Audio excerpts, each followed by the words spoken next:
It was around 7:40 that morning when I pulled up to Vera's school. She leaned forward from the back seat, fastening her ponytail the way she always did when she felt unsure. "Grandma packed my bag already," she said, like it was no big deal. "I didn't check." That wasn't unusual. After a few days with Marianne and Reuben, she often came home with her hair braided tighter, her manners a little sharper, her words sounding more like theirs than mine. Still, I nodded. I kissed her forehead. "Do your best today, okay?" I watched her walk through the school gates. There was nothing in her step that hinted at what I'd find next. Back home, I reached for the backpack absent-mindedly. It was heavier than it should have been. Vera's usual setup was light.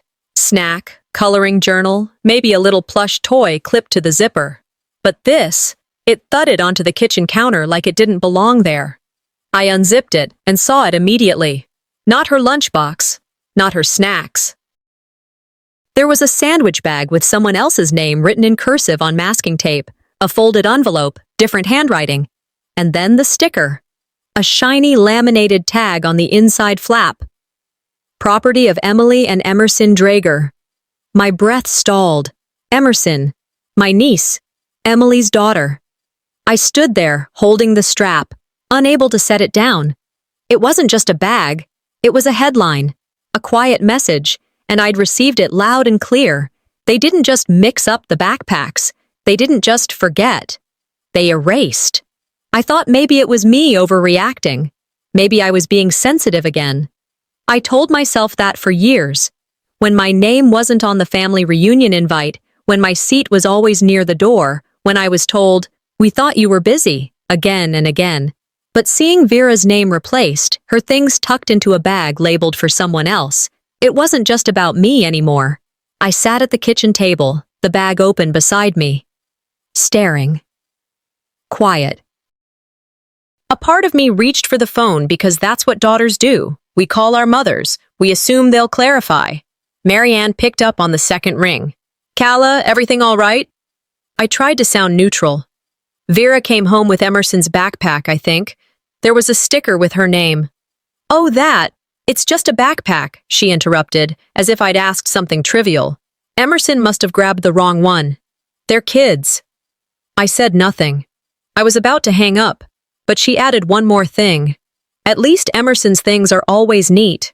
I knew that one wasn't hers." Click. That was it. A sentence tossed like a bone. I sat there, still holding the phone even after the line went dead. Not angry, just stilled. Later, when I finally pulled myself back to the bag, I looked again at the sticker.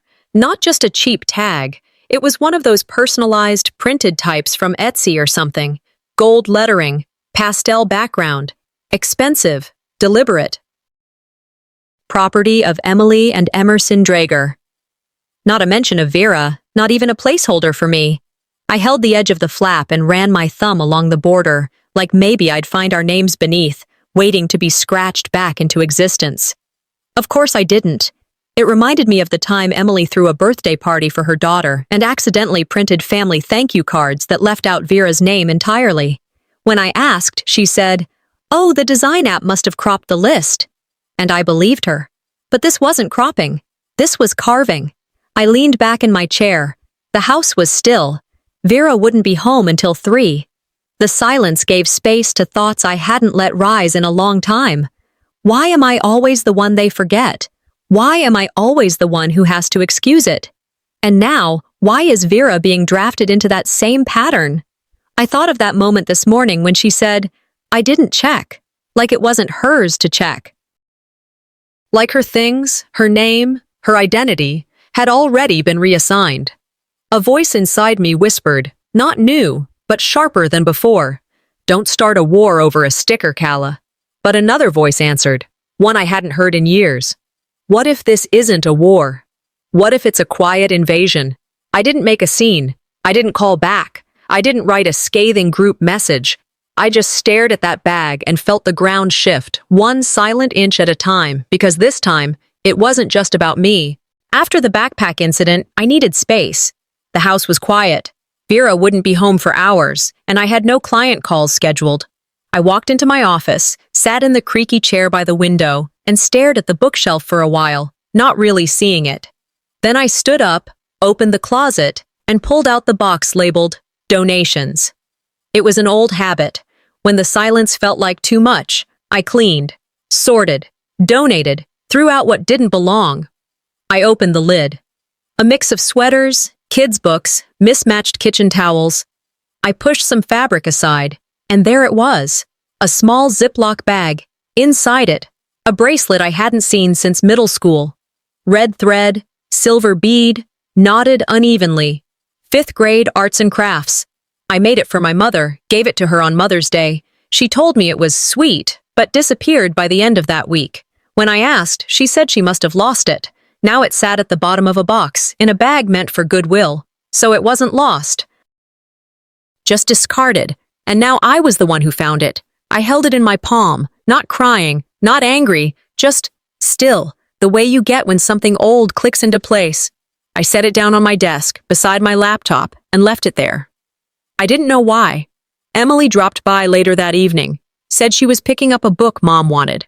Vera was with her. Apparently Mom had called and asked for some grandmother time. I opened the door. Let them in.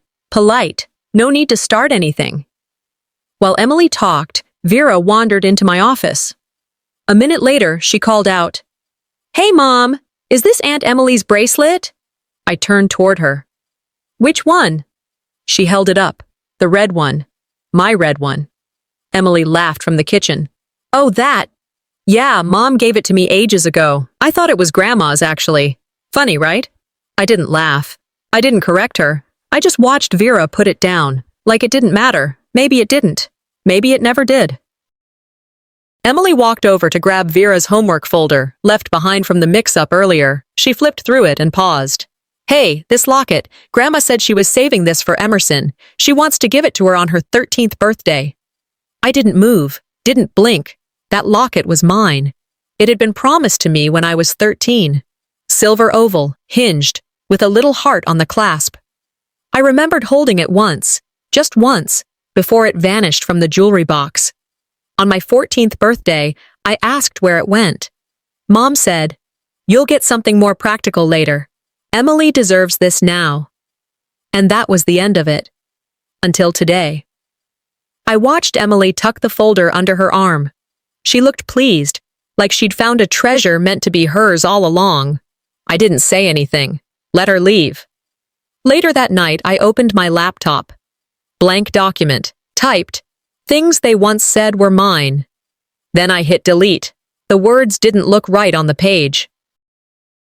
"They never had." I whispered, "I guess it never really was." Then closed the screen. And in the dark, I remembered that argument. I must have been 12.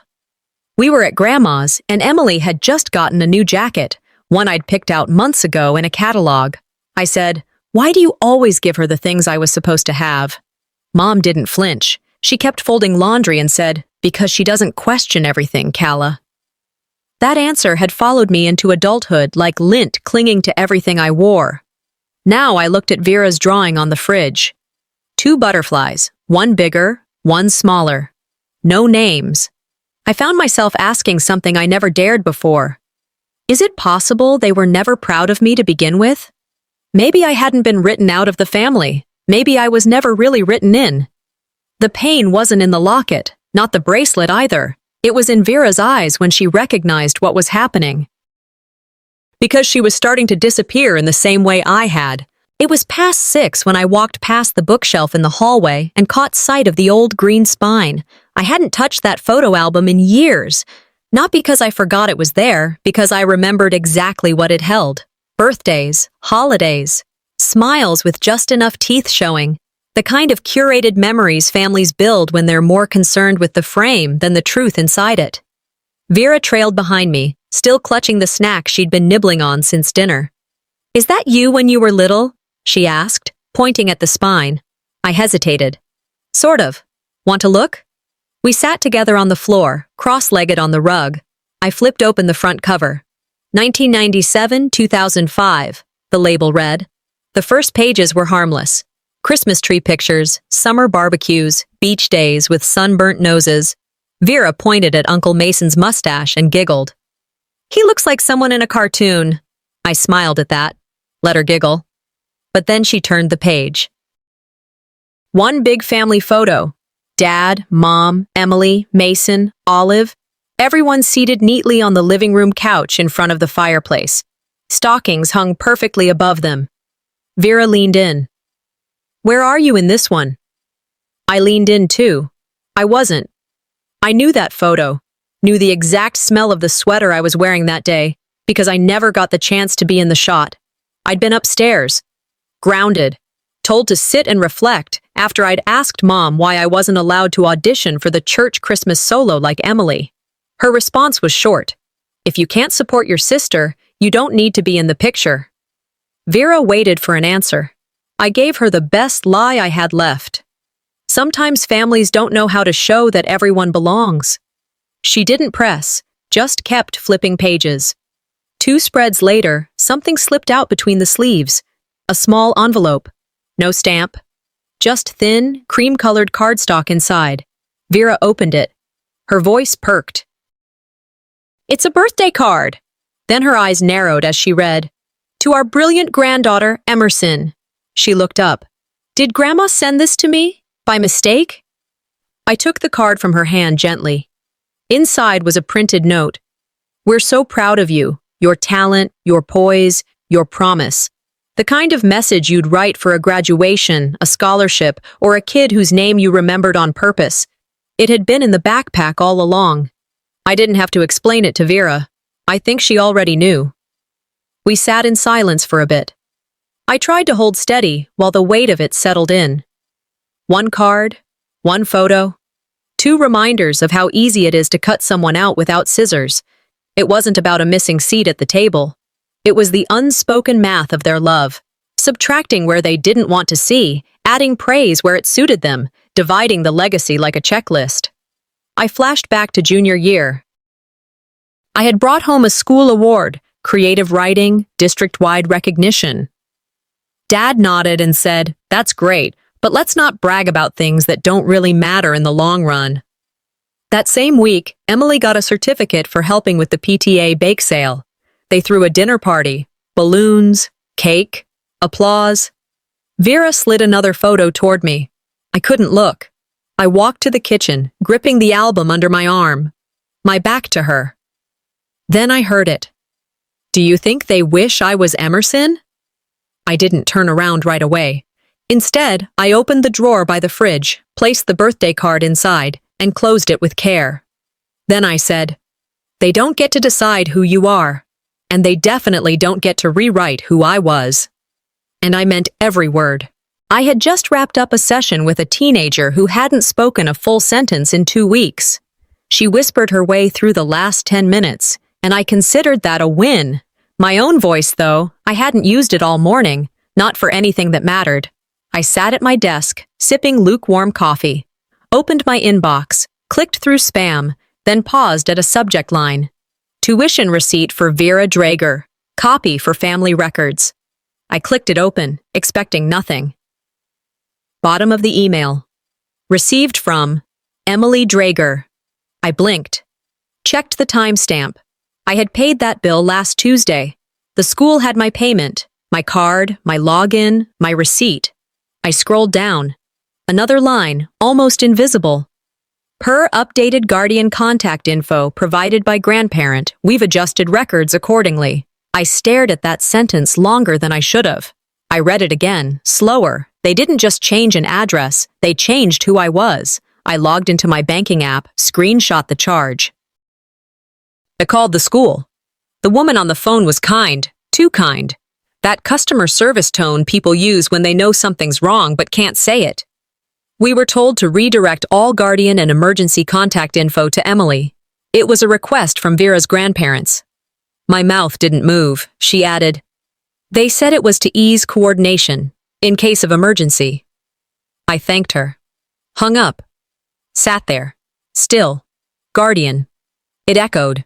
Not just a word, a legal classification. They hadn't removed my name. They'd rewritten it. An hour later, still sitting at my desk, a text popped up from Vera's pediatrician. "Thanks for confirming the canceled appointment today. I hadn't canceled anything. I called the clinic. They answered on the second ring. "Oh yes," the receptionist said. "Your mother called, said Vera would be staying with her this weekend, that you'd be out of town." Second time that day. 2 systems, 2 decisions, both without me. I didn't scream. I didn't even frown, but I stood up, grabbed my keys, and drove to Flagstaff. Didn't text, didn't call. By the time I pulled into the driveway, the sun was too high to offer shade. Marianne was in the front garden, pruning hydrangeas like nothing in the world had shifted. "You could have called," she said, not looking up. "We're not hiding anything, honey." Emily's car was already parked. She came out of the side door holding a bag of groceries. She smiled like it was any other Thursday. "Mom just wanted to help make things easier for you. You're always so overwhelmed lately." My hands stayed by my sides. They weren't lying. That was the trick. They weren't stealing. They were helping. They weren't taking over. They were coordinating. Every sentence felt like it had been rehearsed. That kind of softness people weaponize so they can't be accused of anything harsh. I took a slow breath, the kind you draw when you're trying not to fold in public. Then I looked at both of them and said, "Helping is asking first. Overriding isn't help. It's theft, just dressed in love." They went quiet. Emily tilted her head. "We thought you'd appreciate the support." "You've erased me in private for years," I continued. "Now you're doing it in public systems. That won't continue." No shouting, no drama, just the words they didn't expect me to say. I turned, walked back to the car, and got in. My hands trembled on the wheel, but my face stayed steady. They were still standing in the driveway when I pulled away. By the time Sunday rolled around, I had convinced myself it was just another school event, nothing worth preparing for, just a fundraiser, some parent-teacher chatter, a few baked goods. Vera had been excited, though. She even wore her second-best dress, the one with the faded lavender sleeves, said she didn't want to get her good one dirty. We pulled into the school parking lot around 4. The sun was still stubborn above the horizon, and the crowd outside the gym buzzed like bees around a hive. A banner hung across the entryway. "Thank you to our generous donors, Emily Drager, Reuben Marianne Drager." I read it once, then again. My name wasn't on it. I had written a check 3 weeks ago, anonymously at the time because I didn't want praise. But standing under that banner, watching my daughter grin and skip toward the door, something sank inside me. Not rage, just that old familiar weight, that quiet sinking.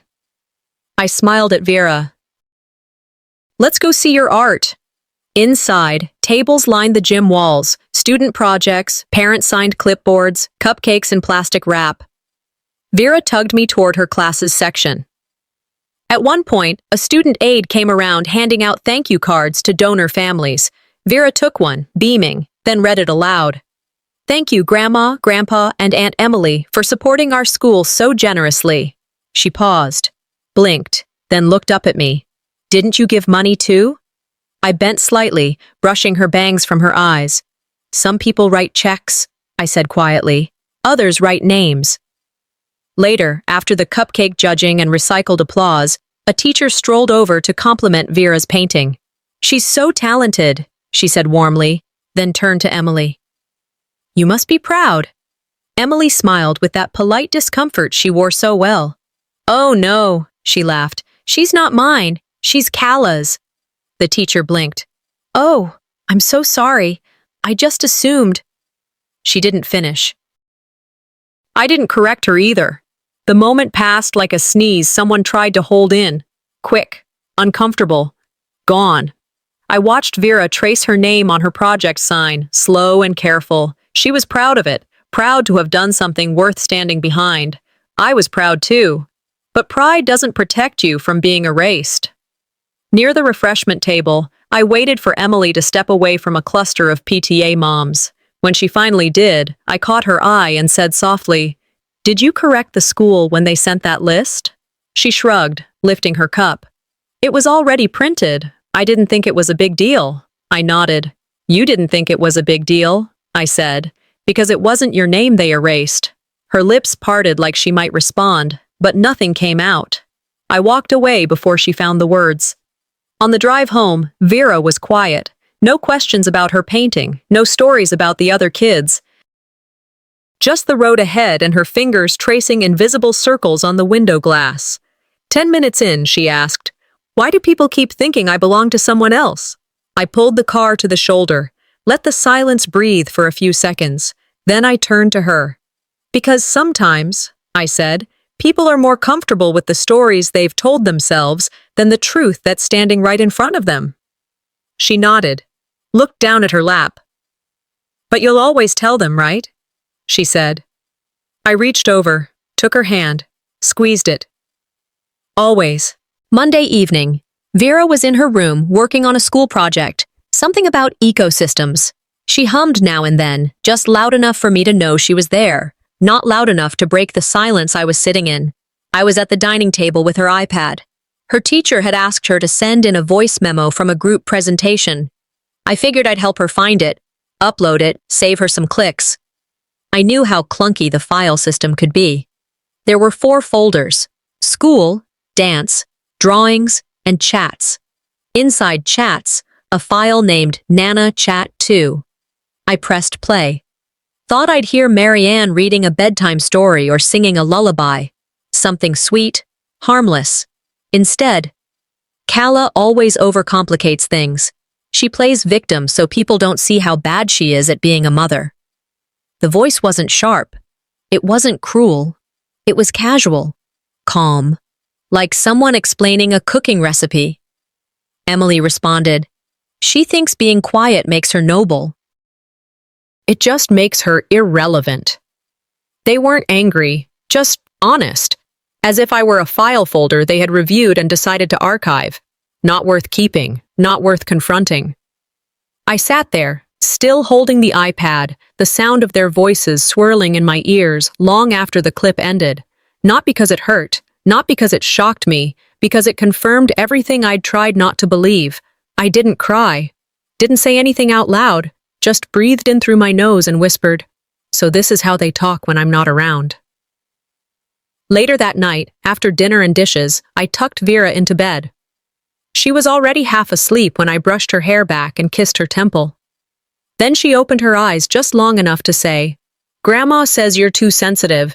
That's why you cry when no one's watching." I froze, forced a smile. "Did she say that to you?" I asked gently. She shrugged. "Not really. I just heard her say it to Aunt Emily." I kissed her again. Tighter this time, and walked out of the room without another word. I didn't go far, just outside her door, into the hallway where the floor creaked and the light was dim. I sank down against the wall, pulled my knees in, and I remembered being 15, hearing them talk about me through a cracked bedroom door. The words were different back then, but the rhythm was the same. Disappointment dressed in fake concern. "She's too emotional. She overthinks everything. If she didn't push so hard, maybe people would like her more." I hadn't fought back then. I had smiled, stayed quiet, done what daughters are supposed to do. That night, on the floor, I whispered something to the younger version of me still curled up inside. "You weren't overreacting. You were just the only one reacting at all." And for the first time, I believed it. Being quiet hadn't made me strong. It had made me easy to rewrite. I stood up, walked to the kitchen, turned on the light. Opened my laptop, a blank document. I typed a list, backpack mix-up. Items relabeled, tuition attributed to Emily doctor's appointment, cancelled without notice. Thank you card with no mention, teacher mistaking Vera's parent. The recording I titled the file, Proof of Pattern. Then I wrote one sentence underneath, "When they call this petty, I'll show them the line they erased first." I saved the file, closed the lid, and sat in the dark. I wasn't planning revenge. I was drawing the line. Tuesday started like most days after a long weekend. Quiet, predictable, even a little boring. I had the house to myself for a few hours, so I figured I'd clear out some digital clutter. Vera's iPad needed syncing, and I needed to stop avoiding the mountain of school forms I'd left sitting in my inbox. That's when the notification popped up on my laptop. Shared drive updated, family folder, last edited 5 minutes ago. I hadn't touched that folder in years. It was the same cloud drive we all used back when Dad was still doing tax prep for the family, and Emily insisted we keep everything digitally transparent. I clicked. Inside, a PDF titled Draft Legacy Plan Emily. It wasn't locked, it wasn't hidden, it was just there. The first few lines looked like any standard estate planning document. Legalese, asset lists, trustee roles. My eyes scanned until one sentence yanked my breath out of my chest. In the event of estate succession, Emily Drager will assume primary administrative authority over the family trust, including educational allocations for dependent minor, Vera Drager. My name? Not once. No mention of me, only Vera, tied to Emily's oversight like a bullet point in a spreadsheet. My heart didn't race, it just stopped. This wasn't just being forgotten. This was being deleted, with a pen and a notary. My stomach turned. And then I remembered something Grandma had said when I was 16, back when I used to spend summers at the lake house with her. "You'll inherit this one day," she'd whispered. "You're the only one who doesn't fill the silence with noise." I kept scrolling. The lake house will be gifted to the daughter who has remained loyal to the family image. And right below that? Suggested guardianship of Vera Drager to Emily Drager until the child reaches 18. They weren't making suggestions, they were preparing paperwork. Just then, my phone buzzed, a voicemail alert from Vera's school. I listened. "Hi, Ms. Drager. Just following up on Vera's early pickup last Friday. Hope the weekend with her aunt went well." I froze. What early pickup? I hadn't arranged anything. I called the school right back. The receptionist was pleasant, almost apologetic. According to our records, the pickup was authorized by a signed form from Ms. Emily Drager. Your mother was present to confirm. My voice cracked without rising. Vera was taken out of school without my knowledge. There was a pause on the line. I assumed you knew. I ended the call without another word. I didn't drive. I didn't run. I moved with something deeper than urgency. By noon, I was standing in their front yard in Flagstaff. The garden was overgrown and full of roses that bloomed without apology. Marianne was out front with pruning shears, clipping dead heads from stems. She didn't look surprised when I walked up. "You could have called," she said. "We're not hiding anything, honey." I didn't answer. Not yet. Emily stepped out onto the porch holding a paper grocery bag. She smiled like I was there to borrow sugar. "Mom just wanted to help make things easier. You've seemed under strain." I didn't look at either of them. I just pulled the printout from my bag and unfolded it slowly. I tapped the line about guardianship and held it up so they couldn't pretend to miss it. "This isn't help," I said. My voice was steady. "This is premeditated control." Emily opened her mouth, but I raised my hand before she could speak. "And let me be clear. If you ever take her again without my consent, I will involve the courts." I let that hang for a moment, then added, "I won't ask twice." There was no yelling, no tears, no drama. Just ice. Thursday evening, just past 6, the kind of night where everything feels fine from a distance. A restaurant with dim lights and just enough noise to make you think you're part of something warm. Family gathered for Emerson's pre-birthday dinner, semi-formal, casual enough to not feel like a trap, formal enough that you couldn't walk out without it being noticed. Vera and I arrived on time. Not early, just not late enough to make a point. The table was long, white tablecloths with faux gold chargers. Vera's name card sat snug between Emily and Marianne, decorated with a little pink bow. Hers was the only one with a flower glued to it. There was no card for me. A waiter pointed toward the far end, near the window, just left of the coat rack. Not banished, just managed. I took my seat. Dinner started. Bread rolls passed. Conversations circling around upcoming travel plans, PTA elections, choir rehearsals. I nodded when spoken to, smiled when it seemed expected. Vera giggled with Emily. Marianne leaned in now and then, brushing her hair back like she belonged more to them than to me. Halfway through the salad course, my phone buzzed. I glanced down. Emily had tagged me in a Facebook post. I clicked. A photo from earlier. Everyone at the table, glasses raised, smiles perfect. Caption: Grateful for strong roots and future leaders. Hash family, legacy, hack Emerson's tribe. I looked at the picture again. I was there, sort of. A sliver of my sleeve, just the edge. Not cropped out, not exactly, just irrelevant. I scrolled the comments. So beautiful. Is that Emerson's mom beside her? Emily replied with a heart emoji. That did it. As I leaned forward to pour water into Vera's glass, I heard it. Marianne's voice, just low enough to sound like she wasn't trying to be heard, but loud enough that she knew she would be. She always makes everything about her. Even now, she can't just let us have one peaceful evening. Vera looked at me, her eyes questioning something she couldn't put words to yet. I didn't flinch. Instead, I reached into my purse, pulled out the butterfly, the one Vera had folded weeks ago, the one I kept. I placed it next to my glass. Then the toast began. Marianne stood, holding her wine. We are so proud of Emerson, she said. She is everything we dreamed of when we thought of the next generation. Composed, loyal, focused. Emily dabbed her eye, overly rehearsed. And family, Marianne continued, is about legacy, about the children who carry the best parts of us forward. Then her voice softened, practiced. Some people drift from family, and that's okay. Not everyone belongs in the center. I didn't look up, but I felt the table nod, felt Emily's hand rest gently on Marianne's, felt Vera's gaze shift toward me. I didn't move. After dessert menus were handed out, I stood, walked to the front. Asked the manager if I could borrow the screen, said I wanted to show something. Family slideshow, I said. Just that. He agreed. The lights dimmed.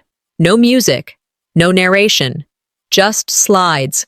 Vera's drawings, Mommy and me, a receipt, my name on it, a cropped scan of the lake house deed, Emily's signature, no mention of me, the birthday card addressed to Emerson, a screenshot of the tuition receipt, an audio clip, Marianne's voice. Calla always overcomplicates things. She plays victim so people don't see how bad she is at being a mother. Then one final image. The butterfly. Below it. When you forget, just look for the butterfly. Silence. No one clapped. No one coughed. I stepped forward. You wanted one peaceful evening, I said. You earned it. I paused. But you don't get peace from painting over truth. I turned to Vera, kissed her on the head.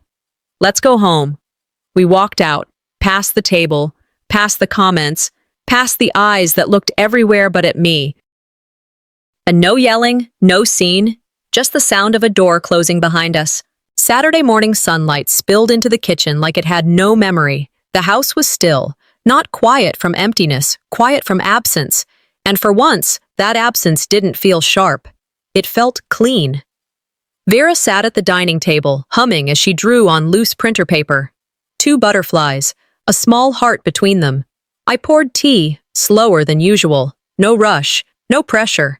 I didn't have to brace for a call or rehearse a response. I checked my phone out of habit. No new messages, no missed calls, no apologies. It's strange how silence shifts shape. When you expect it, it stings. When you stop expecting, it starts to sound like peace. Vera slid the paper toward me. I showed this to Grandma once, she said. And she said you always draw things that don't exist. I looked at the paper, then at her. Sometimes, I said, we draw what we need to believe in, even when other people don't see it yet. She nodded. No further questions. Just stood up and placed the drawing next to the first butterfly she'd taped to the fridge weeks ago. I watched them sit there together. The only things in this house that hadn't been touched by someone else's permission.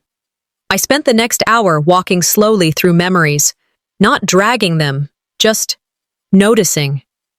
There was the time I wasn't told about the meeting, the time they forgot to save me a seat, the constant corrections of my parenting, spoken softly but cut deep, the file folder full of rewritten roles. I saw it now, not as a timeline of betrayals, but as a pattern I used to trace and call coincidence.